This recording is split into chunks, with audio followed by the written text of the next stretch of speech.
요나 4장 1절에서 11절까지의 말씀, 제가 가진 성경으로는 구약성경 1289페이지 어간에 위치해 있습니다. 네, 다 찾으셨으면 한 절씩 교독하도록 하겠습니다. 제가 먼저 읽겠습니다. 요나가 매우 싫어하고 성내며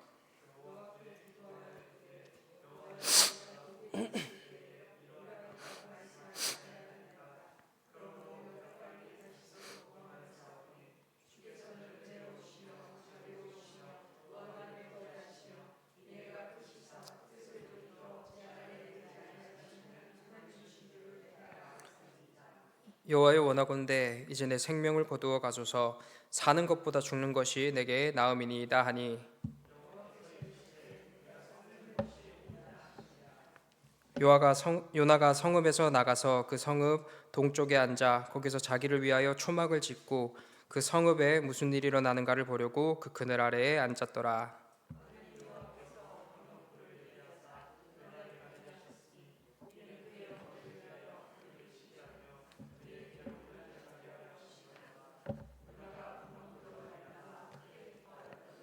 하나님이 벌레를 예비하사 이튿날 새벽에 그 박넝쿨을 갉아먹게 하심에 시드니라.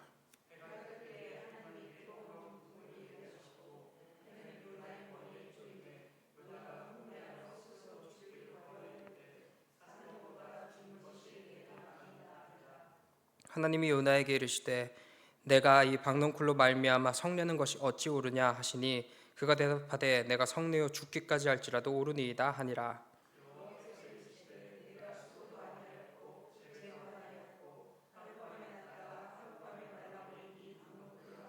함께 읽겠습니다. 하물며 이 큰 성읍 니느웨에는 좌우를 분별하지 못하는 자가 12만 명이요 가축도 많이 있나니 내가 어찌 아끼지 아니하겠느냐 하시니라.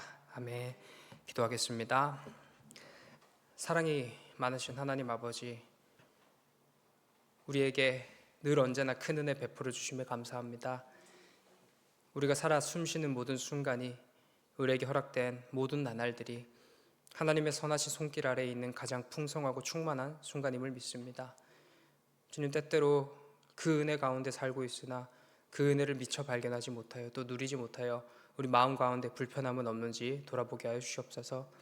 우리 입술로, 우리들의 행동으로 주님을 떠나는 삶을 살진 않았나 돌아보게 인도하여 주시옵소서. 우리들의 눈을 열어, 우리들의 마음을 열어, 입술을 열어 그 모든 것들을 회개함으로 다시 주님 앞에 나아올 수 있게 인도하여 주시옵소서. 사랑하는 하나님 아버지, 오늘 함께 하나님의 말씀 나눕니다. 이 나누어진 말씀 속에 주님께서 허락하신 큰 힘이 있어 우리 마음 가운데 동일하게 계시는 모든 성령 하나님께서 우리 마음을 감동시키시사 큰 은혜로 우리들의 삶을 인도하여 주시옵소서.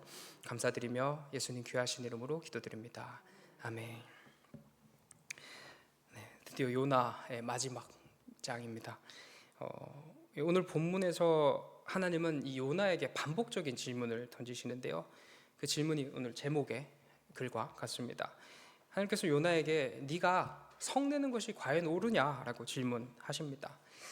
그 이전에 요나는 왜 화가 난 것일까요? 무엇 때문에 감히 요나는 하나님께 이 자신의 감정을 그렇게 적나라하게 드러내고 있는 것일까요? 저희가 지난 시간에 함께 나누었던 것처럼 요나는 반쪽짜리 순종으로 나아갑니다. 사흘이라는 기간 동안 돌아야만 다 돌 수 있는 그 넓은 니느웨에서 단 하루 동안만 심판을 선포한 요나였습니다. 하나님의 명령이 떨어졌고요. 물고기 뱃속에서의 나름의 요나의 깨달음은 있었습니다. 그래서 순종의 모양이라는 것을 가졌으나 여전히 온전히 순종하지 않고요, 자기 소견에 옳은 대로 판단하는 것이지요.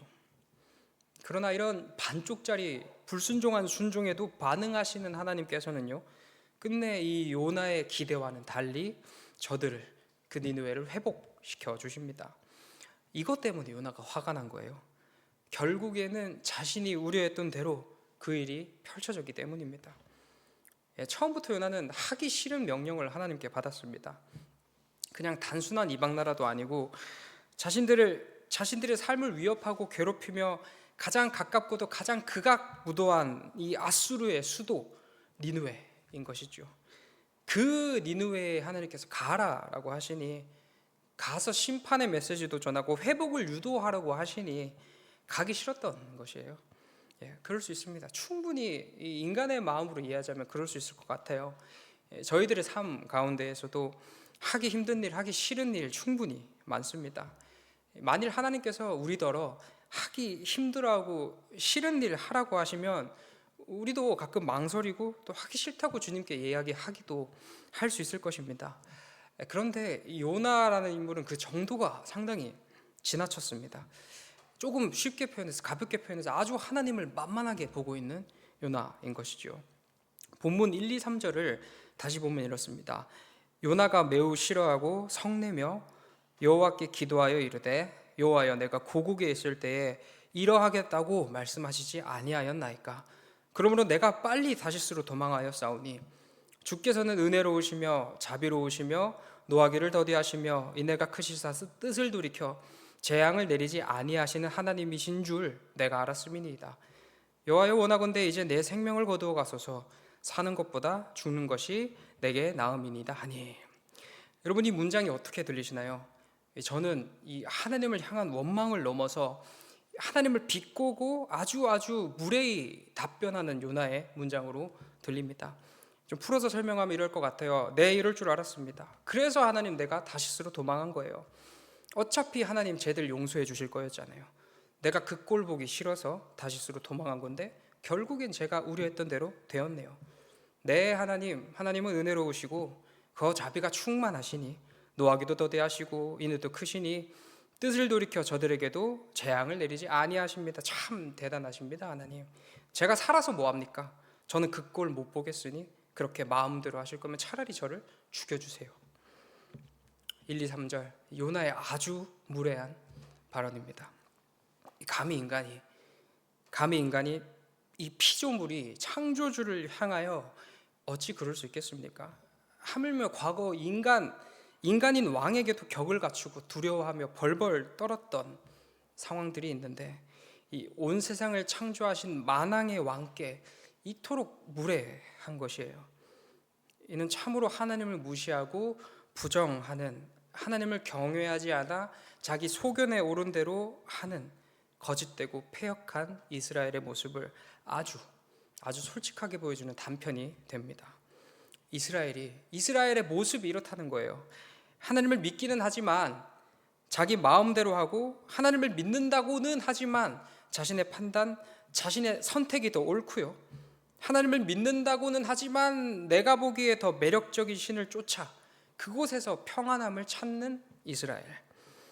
그렇게 이 하나님 정말 무시해도 되는 존재로 여기는 그런 패역한 모습이 바로 이스라엘의 모습이자 요나가 그려내고 있는 모습인 것입니다. 뭐가 무너졌나요? 이스라엘 마음 가운데 하나님의 주권이 무너졌습니다. 적어도 이스라엘에게 있어서는 하나님의 위엄도, 하나님의 권위도 없습니다. 그러니 본인들이 생각하기에 위엄도 권위도 없는 하나님께 그토록 무례하게 행할 수 있었던 것입니다. 그러니 이렇게 감히 하나님을 비꼬면서 자기의 옳음을 주장할 수 있었던 것입니다. 그런데 우리 하나님, 만약에 저였다고 한다면 이 피가 거꾸로 솟아가지고 단번에 제가 가진 힘과 능력으로 그들을 쓸어버리고 다시는 일어나지 못하도록 씨를 말려버렸을 텐데, 우리 하나님 절대 그렇게 하지 않으십니다. 이토록 무례한 요나의 질문 앞에, 요나야, 네가 화내는 게 옳으냐, 이 한마디밖에 안 하십니다. 물론 이 질문에는 많은 의미가 담겨 있을 줄 압니다. 마치 원죄를 범한 아담에게 네가 어디 있느냐 라고 물으신 것처럼 그 안에는 복합적인 의미가 담겨 있을 거예요. 그럼에도 아무리 그렇다라고 하더라도 그 단 한마디로 그 무례한 요나의 대답을 그 한마디로 끝내심, 오히려 저는 그 요나의 무례함보다 하나님의 이 부분이 더 이해가 잘 되지 않았던 것 같습니다. 요나의 무례함도 무례함이지만 그 모진 수모를 당하시고도 요나야, 너가 화내는 게 옳은 거니? 라는 이 한마디만 우리 하나님께서 하시죠. 우리 주님께서 힘이 없으셔서 그러지 마 하며 요나를 달래시는 건가요? 아니요. 당장에 쓸어버릴 힘이 당신에게 있으셨음에도 이 요나를 깨닫게 하시려고, 그럼에도 끝내 그를 지켜주시려고 그렇게 그에게 질문을 던져주신 것입니다.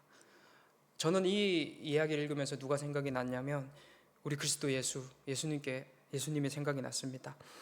우리 주님은 그 모진 고난과 수모를 홀로 당해주셨습니다. 하나님조차고 본인조차고 그렇게 해주신 게 아니라 자기 자신밖에 모르고 스스로 죄인인 줄도 모른 채 도리어 하나님을 조롱하고 하나님께 불순종하는 그 죄인들을 위하여 하나님께서 그 모진 수모를 다 당해 주셨습니다. 끝내는 십자가에 달려 돌아가시기까지 해주신 거죠. 이 요나의 그 무례함을 참으신 하나님, 온갖 모진 고난과 수모에도 아랑곳하지 않으시며 우리를 향한 당신의 구원 계획을 완주하여 주신 우리들의 주님, 이 연약한 우리를 진실로 사랑하여 주신 우리의 하나님이십니다. 감히 인간은 흉내낼 수도 없고 상상할 수도 없는 사랑으로 우리를 품어주시는 우리의 하나님이십니다. 어쩌면 이 요나 이야기, 극악무도하고 이 패역한 이스라엘을 고발하는 고소장이기도 하겠지만 그런 이스라엘도 사랑한다는 하나님의 러브레터이기도 할 것입니다. 하지만 이 러브레터 앞에서도 우리들의 요나 역시 기대를 저버리지 않고 여전히 같은 모습을 보입니다. 하나님의 그 큰 사랑을 잊고도 여전히 변하지 않는 요나입니다. 이제 요나는 저 멀리 떨어져서 초막 하나를 짓고요, 니느웨에 어떤 일이 벌어지나 이렇게 지켜보려고 합니다. 이때 하나님께서는 요나를 통하여 무언가를 깨닫게 해주시려고 박넝쿨을 예비해 주셨습니다. 요나는 이 박넝쿨 덕분에 그늘에서 시원하게 쉴 수 있게 되었습니다. 그는 기뻤어요. 아마도 내가 옳았기 때문에 하나님께서 이 박넝쿨을 주셨어 라고 생각했을 수도 있을 것 같습니다. 아주 큰 오해였지요. 이후 다시 벌레를 보내셔서 박넝쿨을 갉아먹게 하셨고, 그리고 해가 뜨자 이 말라 비틀어진 박넝쿨은 그늘을 만들어주지 못했고 요나의 머리 위에는 타는 듯한 태양이 자리 잡았고 다시 요나는 씩씩대며 죽여달라 외칩니다. 이럴 거면 왜 주셨습니까 하나님? 이렇게 줬다가 뺏을 거면 차라리 주지를 말지 왜 괜히 뺏어서 기대하게 만들고 사람 마음 흔들어 놓습니까? 너무하신 거 아니에요 하나님? 힘 없다고 져가지고 장난치신 것입니까? 하나님 마음 먹으면 충분히 하실 수 있는데 왜 나한테 줬다 뺐다 하십니까? 다시 하나님께서 요나에게 물으십니다. 네가 이 박넝쿨로 말미암아 화내는 게 옳은 거니? 요나 다시 답하지요. 네 하나님, 100번이고 1000번이고 제가 옳습니다. 제가 성내어 죽기까지 할지라도 저는 틀리지 않았어요. 저는 옳습니다. 이후의 이야기는요, 한낱 박넝쿨도 소중히 여긴다면 그 여기는 것처럼 니느웨의 그 수많은 생명들도 소중하다. 그러니 그들도 내가 아끼고 있다라는 이야기로 요나의 이야기가 종료됩니다. 열린 결말이에요. 열린 결말로 하나님은 사랑 없는 이스라엘을 꼬집으시는 동시에 생명을 소중하게 여기시는 하나님, 그리고 이토록 패역한 이스라엘도 여전히 사랑하여 주시는 하나님이심을, 그런 하나님이심을 드러내고 계십니다. 그 어떤 기대 이하의 행동을 하더라도 사랑하여 주시고 또 사랑하여 주시는 우리의 하나님이신 것이죠. 우리를 향한 하나님의 사랑은 이처럼 한없는 하나님의 사랑입니다. 이 요나 이야기는 두 가지 기둥이 있습니다. 하나님의 백성이라고는 스스로 자부하나 진실로 하나님을 신뢰하지 않고 자기 마음대로 살아가며 그럼에도 끝까지 자기 자신들이 옳다고 외치는 무례한 이스라엘, 그리고 그런 그들을 즉각적으로 심판하지 않으시고 끝내 설득하시고 또 설득하시는 하나님의 크고도 놀라운 사랑, 감히 인간이 상상할 수 없고 흉내조차 낼 수 없는 그 한없는 사랑입니다. 이 두 기둥으로요, 한 기둥으로는 이스라엘을 꼬집으시고 한 기둥으로는 이스라엘을 위로하십니다. 또 이 두 기둥으로 오늘날을 살아가는 우리들을 꼬집으시고 우리들을 위로하여 주시는 하나님을 발견할 수 있습니다. 오늘날의 이스라엘인 우리에게도 이와 같은 모습이 없지 않습니다. 가장 먼저는 처음부터 말씀드린 이 주권이라는 개념인데요. 우리에게 너희의 주인이 누구냐라는 질문이 지금 던져지고 있는 거예요. 사실 우리 인권이 강화된 시대, 절대적 권력이라는 것이 없어서 우리들의 선택과 우리들의 판단이 존중받는 시대를 우리가 지금 살고 있어서 오히려 이 주권이라는 개념이 조금 더 흔들리기도 할 것 같습니다. 이 세상을 살아가는 질서는 분명 그것이 맞습니다. 누구 하나가 절대적인 권력을 쥐어서도 안 되고 또 귀한 사람들의 마음 함부로 이렇게 흔들 수 있는 시대가 아닌 게 정말 맞습니다. 그래서는 안 돼요. 하지만 적어도 우리와 하나님하고의 관계성에 있어서는 그래서는 안 되는 것입니다. 내가 동의하지 않아도 주님께서 가라시면 가는 거고요. 주님께서 멈추라면 멈추는 게 바로 우리들의 인생입니다. 그게 바로 우리가 하나님의 주권을 인정하는 것이죠. 그러나 우리들의 인생의 주인은 많은 경우 하나님이 아니라 우리 자신일 때가 너무나도 많습니다. 내가 가라고 하면 가고요. 내가 멈추라고 하면 멈춥니다. 만일 내가 가려는 방향과 하나님의 방향이 다르면 어떡하나요? 하나님을 설득하죠. 설득해서 안 되면 어떻게 해요? 떼씁니다. 떼써도 안 되면 어떡하나요? 하나님 마음대로 하세요. 나 하나님께 삐졌습니다. 그렇게 마음대로 하실 거면서 무슨 당신이 사랑의 하나님이신가요? 하나님 마음대로 하시는 거면 오히려 폭력적인 하나님 아니신가요? 라는 질문까지 나아가기도 할 것입니다. 철저하게 자기 자신이 기준이 되어서 하나님의 일하심을 자기가 판단하는 요나와 동일한 모습인 것 같습니다. 그렇게 느끼는 건 어쩔 수 없을 것 같습니다. 내가 보기에는 이게 맞고요. 내가 바라는 게 그렇게 큰일 같지도 않고요. 어쩌면 참으로 마땅하고 당연해 보이는 요구에도 계속 침묵하시는 하나님이라고 한다면 하나님 왜 그러세요? 왜 나에게만 이토록 야박하신가요? 충분히 능력 있으시면서도 왜 내 기도에 침묵하시나요? 하나님 하면서 따질 수는 있어 보입니다. 하지만 궁극적으로 끝내 우리가 그럼에도 그렇게 해서는 안 되는 것은요, 그것의 근본적인 원인이 뭐냐는 질문을 던져보았을 때 그 중심에 하나님이 계신 게 아니라 내가 있었기 때문에, 내 판단에 따라 행동했기 때문인 것 같습니다. 우리 잘 아시는 대로 요셉 이야기만 봐도 드러납니다. 요셉이 뭐 그리 큰 잘못했습니까? 꿈자랑 한번 했다고 노예로 팔려가고요, 끝내는 감옥까지 가게 됩니다. 그 사이에 성경 어디에 이 요셉의 원망 한마디라도 있습니까? 없습니다. 오히려 믿음을 지켜 그는 그 상황 속에서도 잘 살아간 것 같은데 그 결말이 감옥이에요. 우리들의 시선으로만 본다면 요셉을 대하시는 하나님, 우리들의 형편, 우리들의 상황, 우리들의 마음은 전혀 헤아리지 않으시고 막무가내로 요셉을 대하시는 폭력적인 하나님이십니다. 그런데 정말 요셉 이야기가 그게 맞습니까? 그렇지 않습니다. 하나님의 큰 시선 아래에서 그를 참으로 귀하게 쓰시기 위한 과정이었고요, 그 과정의 세밀한 부분에서까지도 그를 돌보신, 그를 아끼신 우리 하나님이셨습니다. 비록 구덩이에 떨어졌으나 죽게 내버려 두시지 않으셨어요. 비록 노예로 팔려갔으나 그곳에서 비참하게 살도록 내버려 두지 않으셨고요, 비록 억울하게 누명을 써서 감옥에 갔으나 그곳에서마저도 인정받도록 해주신 하나님이십니다. 이게 바로 우리를 향한 하나님의 계획과 사랑입니다. 우리가 보기에는, 우리 기준에는 억울함이고 불편함이나 결코 그렇지 않습니다.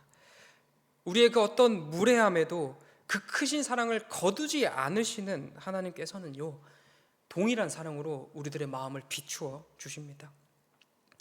우리들의 현실이, 우리들의 그 삶이 우리가 보기에는 작아 보이고 또 초라해 보이나 결코 그렇지 않습니다. 정말로 내 피부에 너무 초라하다라고 느껴지는 그 순간에조차 하나님의 손길은 우리에게 충만히 다 있습니다. 우리를 향한 하나님의 큰 뜻을 위하여 비록 지금은 우리로 그 초라해 보이는 자리에 지금 두셨을 수도 있습니다. 우리 하나님께서 사실 그 초라해 보이는 자리, 그 자리가 있어야만 우리를 향한 큰 뜻이 훗날에 이루어집니다. 그러나 그 현실은, 우리가 마주한 그 현실은 실제적으로 작고 또 초라한 순간이 맞기도 할 것입니다. 그러나 아무리 그 이후에 하나님께서 갚아주실 보상이 있다고 할지라도 그곳이 힘들기 때문에, 비록 우리가 처한 그 삶이 초라함이지만 초라함이 아니라 끝내는 궁극적으로 밝게 빛날 무언가의 한 계단이라고 할지라도 그곳에서도 희망 잃지 말라면서 그곳에서도 위로함 주시려고 그곳에까지 함께 내려와서 충만히 임재하여 주신 우리 하나님이십니다. 그 시간을 우리가 견뎌내는 게 하나님께 좋은 게 아니라 우리에게 좋은 것이나 그 좋음을 위해서 우리를 위하여 그 낮은 곳까지 친히 함께 내려와 주셔서 희망 주시고 위로함 주신 우리 하나님이신 것이죠. 그렇게 우리를 너무나도 귀하고 소중하게 여겨주신 하나님께서 우리의 어떤 무례한 그 반응에도 불구하고 끝내 우리들의 삶에 포기하지 않으시고 당신의 크고도 놀라운 뜻을 펼쳐주십니다. 하나님이 이런 분이시니 더더욱 주권입니다. 우리 주님이 이토록 성군이시니 우리의 가장 작은 부분까지 헤아리시고 그 어떤 무례함에도 사랑으로 덮어주시니 우리를 성장시키시고 우리를 더 좋은 길로, 더 바른 길로 인도할 잠깐의 내리막길에서도 우리와 함께하여 주셔서 우리들의 가장 작은 신음까지도 보살피시는 그분이 바로 우리의 하나님이시니 우리는 더더욱 우리 하나님의 주인 되심을 인정해야 하는 것입니다. 그리고 사실 솔직하게 얘기해서 하나님의 주인 되심을 인정하고 하나님 앞에 우리들의 삶을 내려놓음이 사실 더 편한 거죠. 더 좋은 것입니다. 뭔가 우리가 복잡한 일을 할 때는 업체에 맡깁니다. 알아서 잘 해줍니다. 그 업체의 결과가 항상 좋다고 한다면, 참 잘한다고 한다면 우리는 더욱 편하게 그 업체에 뭔가를 맡기겠죠. 이 기계를 들이는 것도 마찬가지인 것 같아요. 일일이 우리가 손으로 수작업해야 되는 일에 기계를 들이면 버튼 한 번이면 해결이 됩니다. 참 편리하고 참 편안해요. 이것들이 감히 우리 하나님과 비교될 수는 없겠지만 우리들의 삶을 하나님께 맡기는 것도 같은 원리인 것 같습니다. 내가 애쓰고 내가 아등바등하며 수고하고 스트레스 왕창 받아가면서 해야 하는 일 하나님 앞에 내려놓으면 하나님께서 가장 좋은 방법으로 가장 선한 것으로 이루어 주십니다. 이미 지금도 내 삶을 그렇게 지켜주고 계시는 하나님께서는 이미 가장 큰 사랑으로 우리를 덮고 계시는 그 하나님께서 반드시 좋은 것을 우리에게 되돌려 주실 것입니다. 하지만 그럼에도 내려놓지 못하는 이유는 무엇인가요? 여전히 하나님이 나의 주인이 아니라 내가 나의 주인이기 때문인 것이죠. 내가 보기에 좋음이라는 것은 그게 아닌데요. 내가 보기에 옳다라는 것은 그게 아닌데요. 내가 보기에 이건 이렇게 돼야 되고 내가 보기에 저건 저렇게 되어야 되고 내가 보기에는 그러니 하나님의 선하심이 선으로 보이지 않고요. 하나님의 좋음이 좋음으로 보이지 않고 그저 내 눈에 보기에 옳은 대로 좋은 대로 살아가는 것입니다. 요나처럼 말입니다. 사랑하는 성도 여러분, 우리 진짜 좋은 인생 우리 함께 살아가는 우리 모두 되시길 소망합니다. 어떤 삶이 진짜 좋은 인생인가요? 나의 판단, 나의 선택, 내가 보기에 좋아 보이는 것, 내가 보기에 옳아 보이는 것을 주장하는 인생이 아니라 그래서 하나님 저거예요. 하나님 이건 꼭 나에게 있어야 해요. 하나님 저건 절대 안 돼요. 하나님 제가 뭐 많은 거 바랍니까? 이거는 상식적이고 하나님 당연한 거잖아요. 그거 바라는 게 뭐 그리 큰 욕심인가요? 하나님 하실 수 있으면서 왜 나에게 안 해주시나요? 하나님 내가 맞아요.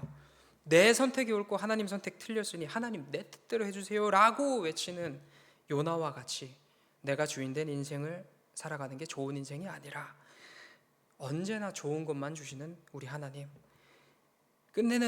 끝내는 우리로 가장 선한 자리에 앉게 하실 그 하나님, 우리의 모든 상황을 아시는 전지하신 하나님, 우리들의 모든 상황을 역전시키실 수 있는 전능하신 하나님, 그러실 수 있음에도 우리를 지금 이 작아 보이는 이 초라한 자리에 두심은 우리를 그곳에서 더 크게 길러 나가시려 하시는 하나님의 뜻이 그곳에 있고 그곳이 아무리 더 좋은 길로 향하는 내리막길이라 할지라도 그 짧은 순간까지 그 고통까지도 헤아리시는 하나님께서 우리를 그곳에서도 돌보아 주시는 그 하나님이 주인된 인생이 바로 우리가 살아가야 할 좋은 인생입니다.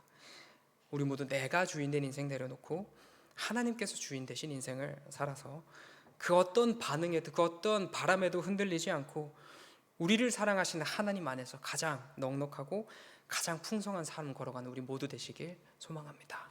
기도하겠습니다. 사랑이 많으신 하나님 아버지, 우리들의 눈은 연약하여서 내가 원하는 것을 보고자 하고 내가 바라는 것을 보고자 합니다. 요나를 무시할 수 없는 것은 그 요나의 모습이 우리와 많이 닮아있기 때문입니다. 주님, 우리에게 그토록 무례한 모습은 없을지라도 은연중에 하나님을 선택하지 않고 내 선택과 내 방법을 의지하지 않았나 돌아보게 인도하여 주시옵소서. 하나님께 신실한 모습은 보이나 끝내 결론은 내 선택으로 이어지지 않았나 우리들의 삶을 돌아볼 수 있게 인도하여 주시옵소서. 하나님, 그 삶을 돌아봐 그 끝에 하나님만 가장 빛나게 하시고 하나님과 함께 걸어가는 그 삶이 이 세상 그 무엇보다 값지다는 것을 깨달아 누릴 수 있는 우리 모두가 될 수 있게 인도하여 주시옵소서. 그렇게 하나님 뜻대로 걸어가는 것이 참으로 귀하고 참으로 좋은 것이며 이 세상 그 무엇과도 바꿀 수 없는 참으로 값진 것이라는 것 우리 마음 깊이 깨달아 내 현실에 한탄하지 않게 하시고 그 현실이 비록 작고 초라해 보인다 할지라도 그 너머에 계신 하나님 바라봄으로써 기쁘게 걸어나갈 수 있는 믿음 허락하여 주시옵소서. 감사드리며 예수님 귀하신 이름으로 기도드립니다. 아멘.